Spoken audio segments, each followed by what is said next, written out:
சங்கீதம் 139 அதிகாரம் 1 முதல் 24 வரை. கர்த்தாவே, நீர் என்னை ஆராய்ந்து அறிந்திருக்கிறீர். என் உட்கார்தலையும் என் எழுந்திருக்கிறதையும் நீர் அறிந்திருக்கிறீர். என் நினைவுகளை தூரத்தில் இருந்து அறிகிறீர். நான் நடந்தாலும் படுத்திருந்தாலும் நீர் என்னை சூழ்ந்திருக்கிறீர். என் வழிகளெல்லாம் உமக்கு தெரியும்.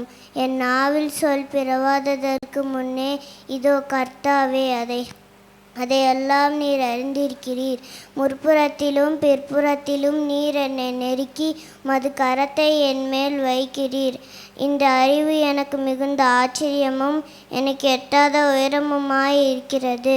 உம்முடைய ஆவிக்கு மறைவாக எங்கே போவேன்? உம்முடைய சமூகத்தை விட்டு எங்கே ஓடுவேன்? நான் வானத்திற்கு ஏறினாலும் அங்கேயும் நீர் இருக்கிறீர். நான் பாதாளத்தில் படுக்கை போட்டாலும் நீர் அங்கேயும் இருக்கிறீர். நான் விடியற் காலத்து சேட்டைகளை எடுத்து சமுத்திரத்தின் கடையாந்திரங்களிலே போய் தங்கினாலும் அங்கேயும் மது கை என்னை நடத்தும். மது வலது கரம் என்னை பிடிக்கும். இருள் என்னை மூடிக்கொன்றும் என்றாலும் இரவும் என்னை சுற்றி வெளிச்சமாயிருக்கும். உமக்கு மறைவாக இருளும் அந்தகாரப்படுத்தாது. இரவும் பகலை போல வெளிச்சமாயிருக்கும். உமக்கு இருளும் வெளிச்சமும் சரி. நீர் என் உள்ளந்திரியங்களை கை கொண்டிருக்கிறீர்.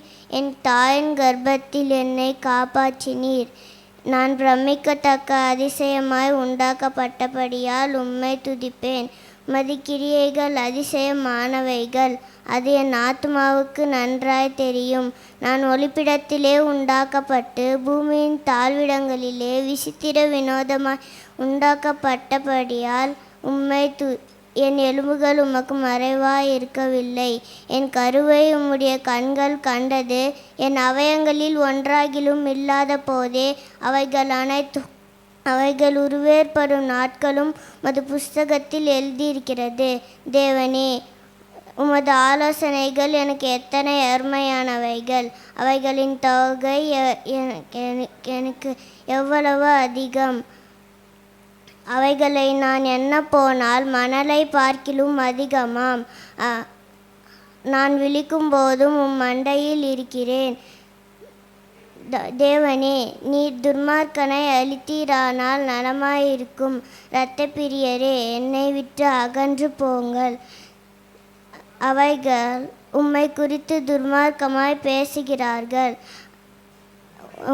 உமது சத்துருக்கள் உமது நாமத்தை வீணாய் வழங்குகிறார்கள். தேவனே, உம்மை பகைக்கிறவர்களை நான் பகையாமலும் உமக்கு விரோதமாய் எழும்புகிறவர்களை நான் அருவருக்காமலும் இருப்பேனோ?